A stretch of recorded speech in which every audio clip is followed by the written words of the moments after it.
Assalamualaikum warahmatullahi wabarakatuh, sahabat sekalian.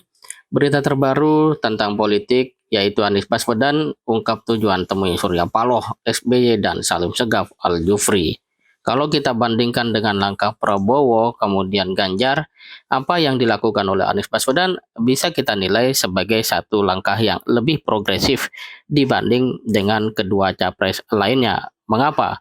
Ini bisa kita lihat dari statement Anies itu sendiri. Dia mengatakan bahwa pertemuan ini memperkaya bekal-bekal yang bisa kami bawa, ya. Bawa kemana? Gitu kan pertanyaannya ya. Memperkaya bekal-bekal yang bisa kami bawa dalam perjalanan ke depan. Karena kami menyamakan langkah, menyamakan strategi untuk menjalani hari-hari ke depan, pekan-pekan ke depan, kata Anies di kediaman Salim Segaf di Pejaten Jaksel, Sabtu 26 Agustus 2023.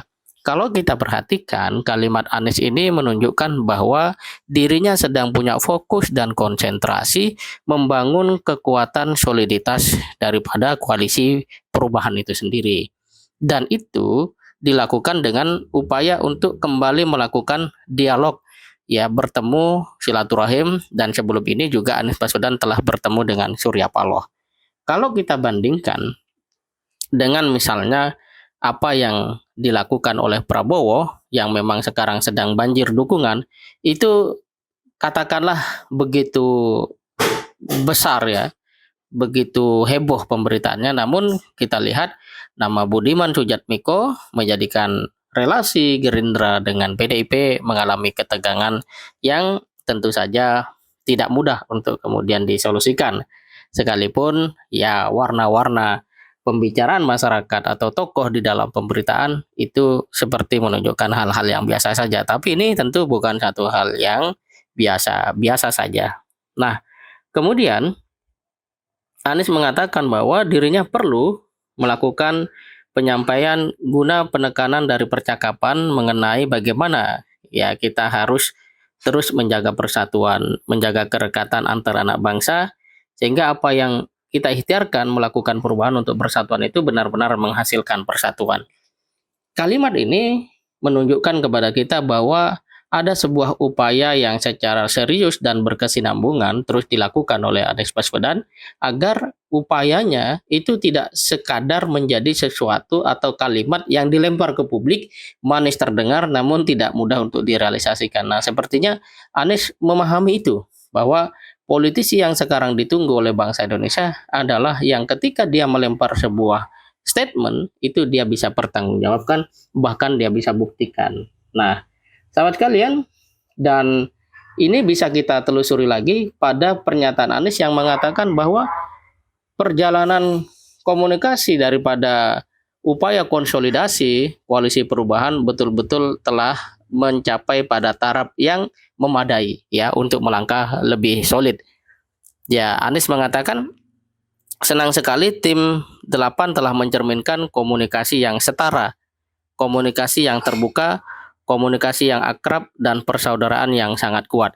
Kita sering lihat bahwa kadangkala dalam komunikasi sebuah koalisi itu terjadi dominasi satu pihak atau pihak tertentu yang merasa mungkin suaranya terbanyak atau mungkin dia sangat berpengalaman dan seterusnya, sehingga ada sumbatan-sumbatan komunikasi. Nah, ini Anies sudah sampai pada tahap bahwa tidak ada lagi itu. Semua setara, jadi semuanya sudah bebas untuk mengemukakan pikiran-pikirannya, dan tentu saja ini menandakan bahwa koalisi perubahan jauh lebih solid ketimbang dengan komposisi dari koalisi lain yang tampaknya sangat mudah untuk goyah ya. Dan kita lihat ya perpindahan dukungan dari partai-partai yang awalnya punya koalisi yang katanya solid dan seterusnya, itu menunjukkan bahwa ada satu komunikasi yang tidak setara ya, kurang terbuka, dan boleh jadi tidak akrab.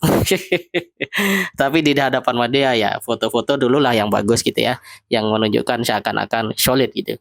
Nah, Anies menambahkan keberhasilan yang diraih itu harus menjadi keberhasilan bersama, dan perjuangannya tidak hanya pada aspek eksekutif tapi juga pada aspek legislatif, kata Anies. Jadi godokan daripada koalisi perubahan tampaknya jauh lebih mendalam, dan ibarat kata kalau nanti misalnya peluit untuk Pilpres dibunyikan, sepertinya koalisi perubahan telah memiliki roadmap yang jelas, dan ini tentu saja perlu untuk publik ketahui supaya nanti apa yang kemudian kita lihat itu betul-betul dapat kita verifikasi, kita konfirmasi secara fakta dan data.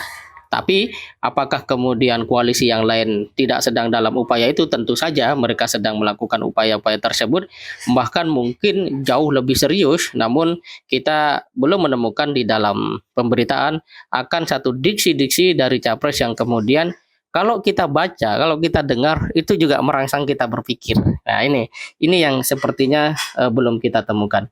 Biasanya politisi itu ngomongnya ya ringan-ringan, datar-datar, seakan-akan masyarakat itu tidak usahlah terlalu serius berpikir soal politik dan seterusnya. Padahal di era terbuka seperti ini, masyarakat dengan adanya internet itu sudah memiliki banyak referensi yang ini tentu saja menuntut para politisi untuk mampu ya katakanlah berkomunikasi dalam media massa, media sosial, minimal seperti Anies Baswedan. Nah, bukan berarti Anies Baswedan terbaik, tapi minimal tuh seperti itu. Jadi masyarakat tuh tahu loh, oh ini sedang apa dan seterusnya. Bisa dinilai, bisa ditelusuri.